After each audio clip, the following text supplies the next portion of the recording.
नमस्कार, स्वदेश न्यूज की खास पेशकश बातें सितारों की में आप सभी का स्वागत है। मैं हूं भागीरथ साहू। बातें सितारों की में आज हम रूबरू होंगे अभिनेता आनंद गोरडिया से। आनंद गोरडिया का जन्म मुंबई में हुआ।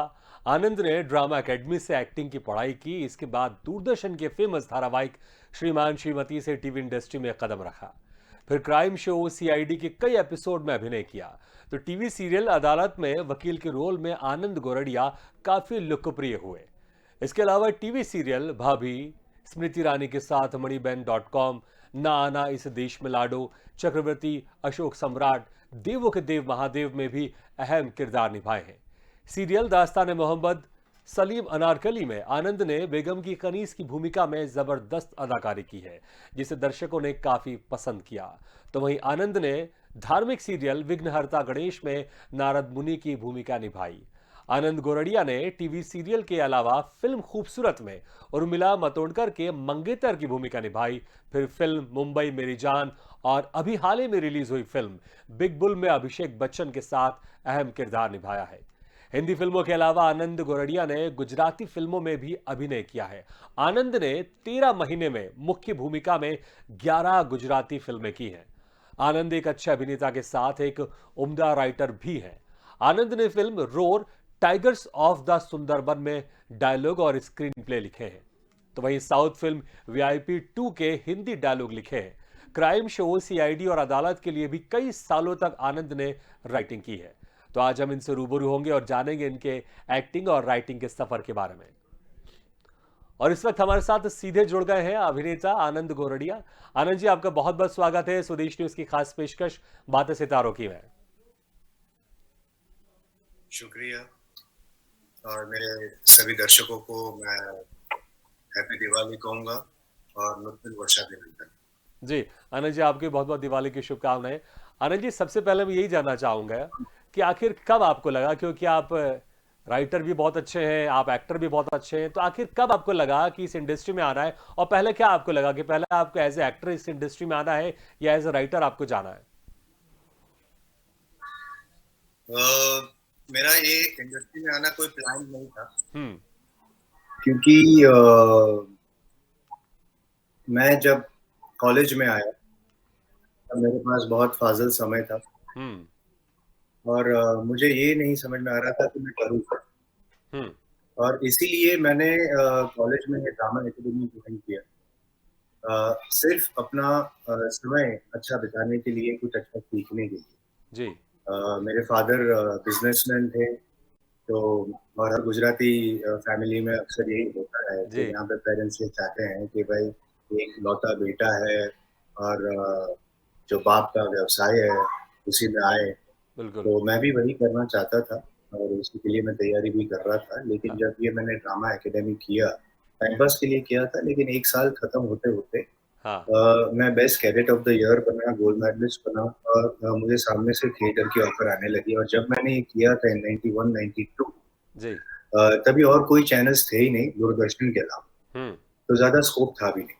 लेकिन हम्म। थिएटर का जब मुझे ऑफर मिला होमी वाडिया सर से, लेट शफी इनामदार सर से, तो मेरा वहां से कारवां शुरू हुआ। मैंने बैक हम्म। स्टेज से काम शुरू किया। हालांकि था मैं गोल्ड मेडलिस्ट, लेकिन मैं बैक स्टेज करता था। जी। जो मेरे सीनियर एक्टर्स थे उनके जूते भी मैंने पॉलिश किए हैं, उनके कपड़े भी इस्त्री किए हैं, सेट में अरेंजमेंट भी किया है, लाइटिंग भी सीखा, मेकअप भी सीखा, म्यूजिक भी सीखा। हम्म। ये सब कर रहा था और मुझे अच्छा लग रहा जी। था और करते करते मुझे अच्छे रोल मिलने लगे। हम्म। और उसके बाद अधिकारी ब्रदर्स तभी बहुत ही पॉपुलर थे, दूरदर्शन के लिए काफी सीरियल्स बनाते थे। जी। तो उन्होंने मुझे एक एपिसोड में लिया था और उनको मेरा काम अच्छा लगा। उसके बाद अधिकारी ब्रदर्स की जितनी भी धारावाहिक आई है हम्म। उन समय में वो मैंने लगभग सभी सीरियल में काम किया है जी। और वहीं से मेरी ऐसे शुरुआत हुई। जी, ये जो बात कर रहे थे आप अधिकारी ब्रदर्स की, ये क्या श्रीमान श्रीमती की बात कर रहे थे आप? सॉरी, आपकी आवाज कट गई। मैं कह रहा था ये जो आप जिक्र कर रहे थे कि अधिकारी ब्रदर्स के एक एपिसोड में आप शामिल हुए, उसके बाद फिर जितने भी उनके प्रोग्राम बने उसमें आप शामिल थे, तो ये क्या जो पहला जो कुछ शुरुआती प्रोग्राम थे उसमें श्रीमान श्रीमती भी आपका एक था? हाँ जी, श्रीमान श्रीमती के मैंने अलग अलग धारावाहिक में अलग अलग किरदार निभाए। हम्म। तो जो पहला धारावाहिक था, पहले जो एपिसोड था, जो मैंने किया, उसमें मेरा काम पसंद था। उसके बाद वो मुझे बुलाते रहे। जी। उसके बाद उनकी दूसरी सीरियल्स जितनी भी हुई, वक्त की रफ्तार थी, पैंथर थी, कमांडो थी, वो सब में मैंने काम किया हुँ, है। कभी इधर कभी उधर, शेखर सुमन सर के साथ उसमें भी मैंने काफी अहम किरदार निभाया। तो मैं सीख रहा था, और मैं जब भी जाता था तो विदाउट एनी बैगेज जाता हुँ, कि मुझे सीखना है। ना ही मैं कभी पूछता था कि मेरा रोल क्या है, ना ही मैं पूछता था कि मुझे पैसे कितने मिले। हुँ, मैं सिर्फ खुश होता था कि मुझे बुलाया गया है, जी, क्योंकि इतने लोग हैं, मेरे कोलीग भी हैं, उसके बावजूद मुझे सिलेक्ट किया गया है, तो मेरे लिए वही गर्व की बात है। बिल्कुल। और स्वर्गीय गौतम भंडारी, उनका मैं एक चहेता बन गया था। हुँ, और राजन वाघरे सर जो डायरेक्टर थे, उनका चहेता बन गया था। तो मुझे बुलाते रहते थे, हुँ, और वहां से मेरा सिलसिला शुरू हुआ। फिर मैंने घर जवान सीरियल की, दिनेश बंसल सर जो प्रोड्यूसर थे, अनंत महादेवन सर डायरेक्टर थे। हुँ, उसमें आर माधवन जमाई कैरेक्टर निभा रहे थे। Mandira Bedi was my sister, हुँ, Satish Shah was my father. तो उसमें मुझे अहम किरदार मिला। हुँ। बाद में मुझे गुजराती फिल्मों की ऑफर आई, मैं भी कर रहा था, थिएटर भी कर रहा था। अच्छा, गुजराती फ़िल्मों काम की आपने आते बात गया। की। गुजराती फ़िल्म आपने 13 महीने में 11 गुजराती फ़िल्में की आपने एज़ ए हीरो। तो ये तो बड़ा ही ज़बरदस्त चैलेंज रहा होगा आपके लिए कि 13 महीने में 11 फ़िल्में आपने कर दी। आपने किस तरह से आपने कंप्लीट कर दी? मात्र 11 महीने में 13 फ़िल्म और 13 महीने में 11 फ़िल्में।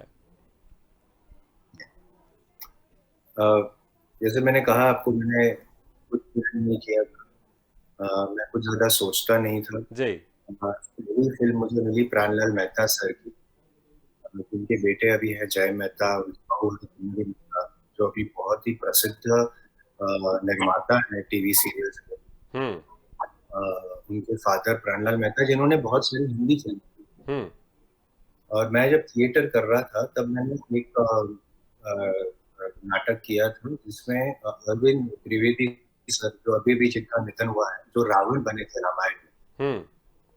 वो उसमें एक बहुत अहम किरदार निभा रहे थे।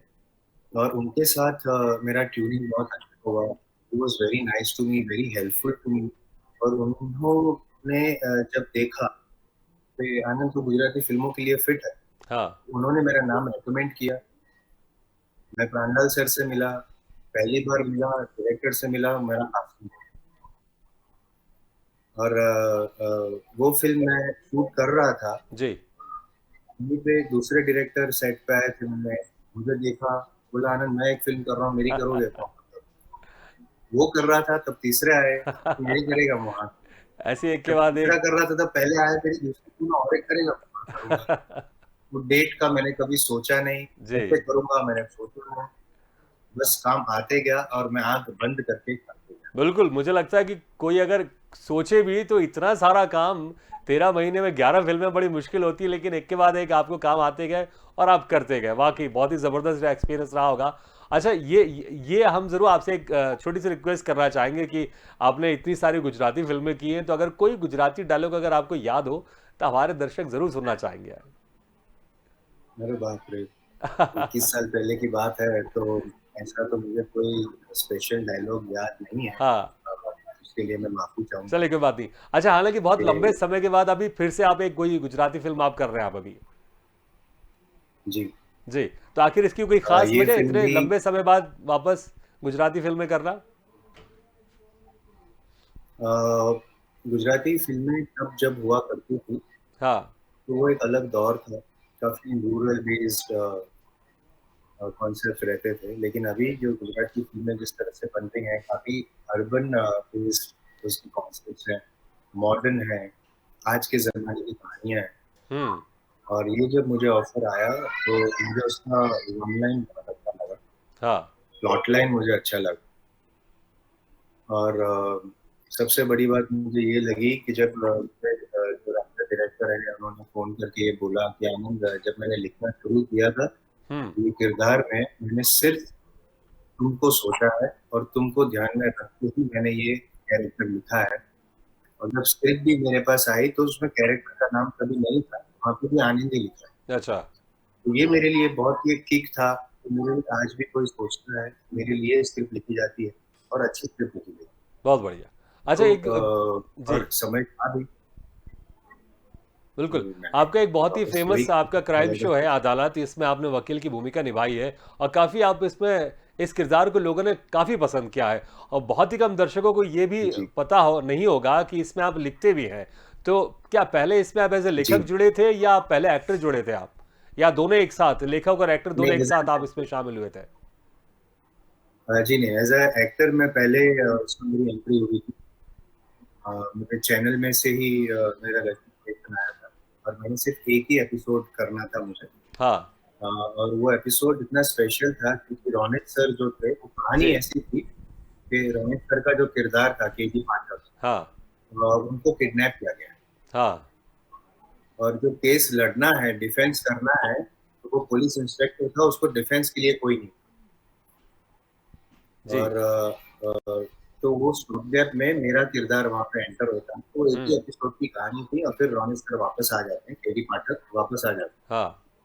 लेकिन वो जो एक एपिसोड मैंने किया, वो मेरा काम पसंद आया और मुझे चैनल से फोन आया कि आनंद, एक रेगुलर बेसिस पे अगर हम तुम्हें पैनल पे रखना चाहे एज अ लॉयर, तो क्या तुम पसंद करोगे? हम्म। हाँ, क्यों नहीं। क्योंकि इतना अच्छा बड़ा शो था, रोनित सर के साथ काम करने में लगा था। जी। प्रोडक्शन हाउस इतना अच्छा था, कॉन्टिलो जिसके साथ मैं मणिमैन डॉट कॉम कर चुका था। हम्म। तो Abhimanyu sir, Rupali ma'am, sir, उनके साथ मेरे रिलेशन अच्छे थे। तो वहां से मेरा सिलसिला शुरू हुआ। वो जब मैं कर रहा था, जी। तब जो मेन राइटर थे, नवरात्रि का एक स्पेशल एपिसोड देना था।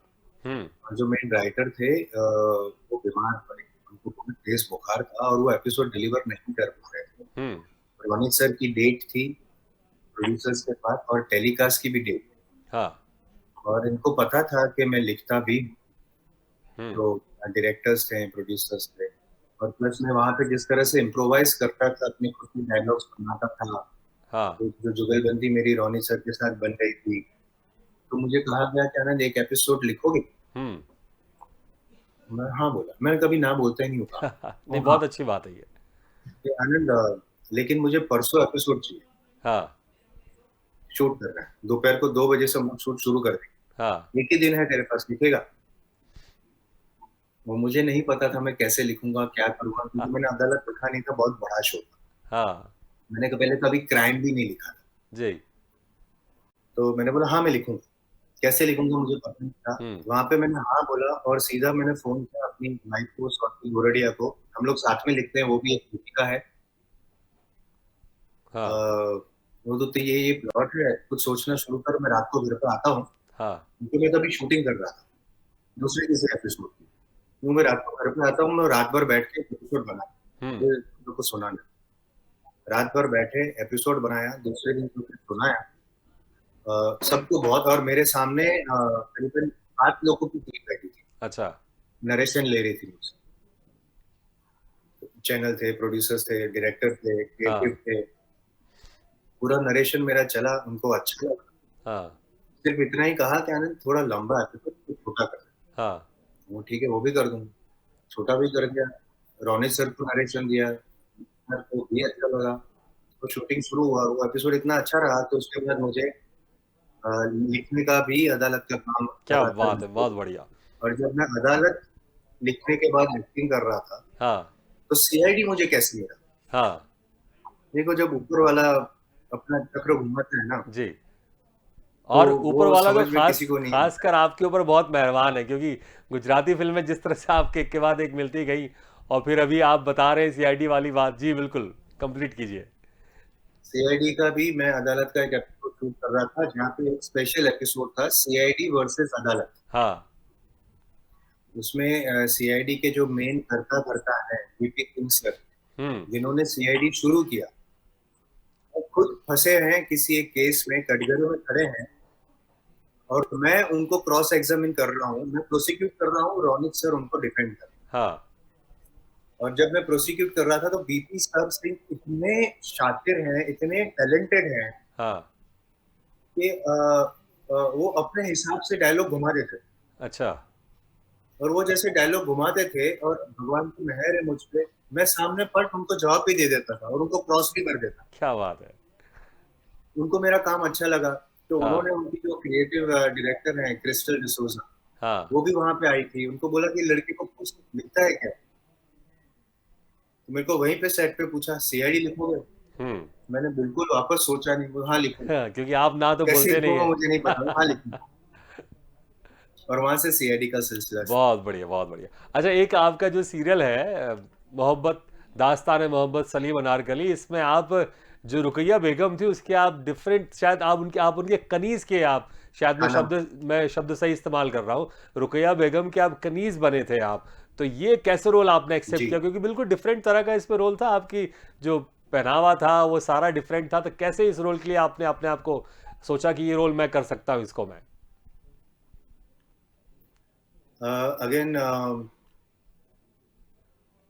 काम से काम मिला है मुझे, क्योंकि अदालत में जो हमारे क्रिएटिव थे, जी। अमिताभ रैना, हम्म। जो अभी जी टीवी एनटीवी के प्रोग्रामिंग हेड है, हाँ। तो उन्होंने ये प्रोडक्शन हाउस ज्वाइन किया था जो सलीम अनारकली बना रहे थे। हाँ। और मेरा काम उनको बहुत पसंद आता था, हम्म। और उन्होंने मुझे कांटेक्ट करवाया उनकी टीम से। यानी एक बहुत ही चैलेंजिंग कैरेक्टर है, बहुत इम्पोर्टेंट है, हाँ। करोगे। तो मैंने ब्रीफिंग लिया उनसे। ब्रीफिंग लेने के बाद मैंने 2 दिन का टाइम लिया। हम्म। मैंने अपने कैरेक्टर के बारे में सोचा, उसके नुआंसेस के बारे में सोचा। हमारे मुंबई में सिग्नल पे जब हम जाते हैं, हाँ। तब जो ट्रांसजेंडर्स होते हैं बिल्कुल। वो लोग आते हैं हमारे पास, और मैं हाँ। हमेशा उनकी मदद करता हूँ। हमेशा कुछ लोग मेरे हाथ में मिला, मैं जी। उनको दे दूँ। तो एक रेगुलर है मेरे सीनियर पे, तो काफी सालों से लड़की है वहाँ पे। हाँ, तो जान पहचान हो गई होगी जी। तो मैंने उससे बात की। हम्म। जी। मैं कह रहा हूँ बहुत लंबे समय से भी जान पहचान हो गई होगी आपकी उनसे। हाँ, मतलब बातें बिल्कुल नहीं होती थी, वो आती थी, मैं पैसा देता था, अच्छा। बस उतना ही। तो तब मैंने उसको बोला कि यार देखो ऐसा है, एक आप वाला जैसा कैरेक्टर मुझे ऑफर हुआ है, मुझे थोड़ा जानना है आपसे। हाँ। तो and they are very nice people. जी। मेरी मदद भी की, मुझे थोड़ा ब्रीफिंग भी किया। बाद में मैंने अपना ऐड किया और इम्प्रोवाइज करके ऑडिशन किया, और वहां पे पास हो गया वो। बहुत और बढ़िया। उसमें एक ही चीज जो मैंने पकड़ी थी, हाँ। यूजुअली जो ट्रांसजेंडर जब करते हैं तो वो हाँ। हमेशा फैंसी ही करते हैं, इन्होंने किया। हाँ। रियल लाइफ में लोग ऐसे होते नहीं है, जब वो आपके सामने होते हैं तब वो फैंसी होते हैं, लेकिन जब वो अकेले में होते हैं हम्म। तब वो कठोर मर्द भी बन सकते हैं। क्या बात है! मतलब मैं अगर अभी ऐसे बोलूं कि मैं हाँ। आपसे बात कर रहा हूँ, वो मैं आपके सामने, हाँ। लेकिन जैसे मैं अकेले रहूंगा तो मेरा आवाज भी चेंज हो जाएगा, और मैं आपसे बात भी ऐसे करूंगा जैसे मैं आपको। बहुत बढ़िया। अच्छा, वो जो तो दो, ये चीज मुझे बहुत अच्छी लगी, और वो मैंने कैरेक्टर में। बिल्कुल बिल्कुल, वो जो दो आपने संवाद बोले थे आपने उसी अंदाज में, तो वो तो कुछ संवाद आपको कुछ और याद होंगे, तो प्लीज छोटी सी रिक्वेस्ट है, एक दो संवाद और बोलिए आप, हमारे दर्शकों को बहुत अच्छा लगेगा। मेरे 2 किरदार हैं जो मुझे 3 किरदार है जो मुझे बहुत ही पसंद है। एक जी। तो भी खानम का मैं आपको करके दिखाता हूँ, सलीम प्लीज। अनारकली का, जिसका तकिया कलम मैंने बनाया था। हाँ। कि जब वो ज्यादा खुश हो जाती थी तो वो हमेशा बोलती थी, खानम का कलेजा खर खर होना है। और दूसरा मेरा महाराणा प्रताप में मेरा एक तकिया कलम बहुत ही पॉपुलर हुआ है। हाँ। और जब वो भी राजा थे, बूंदी नरेश, जब वो खुश होते थे, जी। वो बोलता था, जी बावड़ा हो गए। वाह। और मतलब अदालत में मैंने एक तकिया कलम रखा था, हालांकि मुझे पता था कि मैं हारने वाला था, लेकिन फिर भी मैं रोनित सर को हमेशा बोलता था कि, पाठक साहब 10 मिनट, केस खत्म। लेकिन वो केस खत्म हमेशा आप ही का होता था। क्योंकि हमारी मम्मी का हाँ, फेवरेट था ये हमेशा केडी मेरे। पाठक का। हमारी मम्मी का फेवरेट था केडी आपकी मम्मी पाठक। को मेरा प्रणाम जी कीजिएगा। जी बिल्कुल बिल्कुल। तो उसी उसी बहाने मैंने भी बहुत सारे एपिसोड्स आपके देखे मैंने। और कल मैंने मम्मी को बताया भी था कि जो आपका फेवरेट सीरियल है उसमें जो वकील बनते हैं जो हर बार हार जाते हैं केडी पाठक से, वो आने वाले हैं हमारे प्रोग्राम में। जी। और मुझे हमेशा लोग यही बोलते हैं कि सर आप इतना अच्छा परफॉर्म करते हैं, इतनी अच्छी दलील करते हैं, फिर भी आप हारते क्यों? तो मैं हमेशा मजाक में लोगों को यही कहता हूँ कि मैं हारने के पैसे। क्या बात है, बिल्कुल सही कहा आपने। अच्छा, कुछ फिल्में भी की आपने, लेकिन अभी एक मैं विघ्नहर्ता जो आपके धार्मिक सीरियल उसकी बात करूंगा। इसमें आपने बहुत ही लोकप्रिय किरदार आपने निभाया था, नारद मुनि इसमें आप बने थे। तो क्योंकि ये बहुत ही बिल्कुल जी। एक एक इंटरेस्टिंग किरदार रहता है। इस किरदार में अक्सर जो लोग काम करते हैं जनता उसको बहुत पसंद करती है क्योंकि फेवरेट एक किरदार है ये। तो इस किरदार का एक्सपीरियंस कैसा था? और एक्सपीरियंस से ज़्यादा अगर कुछ इसका संवाद अगर आपको याद हो तो प्लीज़ हमारे दर्शकों को बड़ा अच्छा लगेगा। क्योंकि देखिए कई सालों से वो आपको टीवी में देखते हैं और लाइव देखते हैं, आपको संवाद बोलते हैं तो उनको बहुत अच्छा लगता है। संवाद के बारे में मैं अपनी पोल खुद ही खोल देता हूँ प्लीज़। कि ये जो विघ्नहर्ता गणेश का जो सीरियल था उसमें जो संवाद थे वो हाँ। काफी संस्कृत इंस्पायर्ड थे और उसमें काफी संस्कृत लफ्ज भी आते थे। जी। तो मुझे वो तब याद करने में तब भी बहुत दिक्कत होती थी। हाँ। और याद कर करके मैं बीच में करते रहे कि मैं वहाँ पे डायलॉग बोलता था। तो अभी अगर इतना लंबा डायलॉग आप मुझे बोलेंगे तो मेरी और भी नहीं, पोल खुल जाएगी और मेरे जो मैं तो कह फैंस रहा हूँ फॉलोइंग वो आपको भी। कुछ भी चार शब्द भी याद हो, बस वो नारायण नारायण या फिर यही बोल दीजिए आप।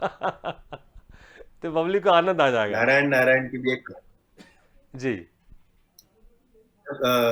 ये नारद का कैरेक्टर मुझे मिला तो सबसे बड़ा चैलेंज मेरे पास ये था कि जीवन सर ने जिस तरह से नारद का कैरेक्टर निभाया था हाँ। तो वो एक एपिक बन गया था। वो एक इस तरह का चरण सीमा थी कि जी। जब जैसे हम राम के बारे में सोचते हैं तो अरुण गोविल सर ही हमारे जहन में आते हैं। बिल्कुल। कृष्ण के बारे में सोचते हैं तो नीतीश भारद्वाज सर ही हमारे जहन में आते हैं। जी। वैसे ही नारद के बारे में जब भी कोई सोचता है तो जीवन सर ही उनके जहन में आते हाँ। हैं और मुझे वो नहीं करना था जी। क्योंकि वरना वही होता कि ये तो मिमिक्री करता। जी। अच्छा, तो आनंद मैंने जी जो आनंद जी, अप्रोच लिया था। समय बहुत कम है। तो बस मैं आपसे इजाज़त लेना चाहूँगा और जाते जाते चाहूँगा कि एक बार बस आप नारायण नारायण बोल दीजिए और फिर मैं आपका शुक्रिया अदा करूँगा मैं, क्योंकि समय बहुत कम है हमारे पास। आपने मेरा इंटरव्यू लिया, जी। मेरे से बात की, मुझे इतना अच्छा लगा। और नारद अगर ये कहेगा कि नारद का मन प्रफुल्लित हुआ है आज से वार्तालाप करके, और ये जो मेरी भावना है वो नारद व्यक्त करेगा। नारायण नारायण। वाह वाह, क्या बात है। चलिए बहुत बहुत शुक्रिया आनंद जी, हमारे इस कार्यक्रम में शिरकत की आपने, थैंक यू वेरी मच। तो बातें सितारों की में आज हम रूबरू हुए अभिनेता और राइटर आनंद गोरडिया से। अगले बार हम फिर किसी शख्स से मुलाकात करेंगे, तब तक ले दीजिए इजाजत। लेकिन खबरों का सिलसिला लगातार जारी, आप देखते रहिए स्वदेश न्यूज, सबसे पहले देश।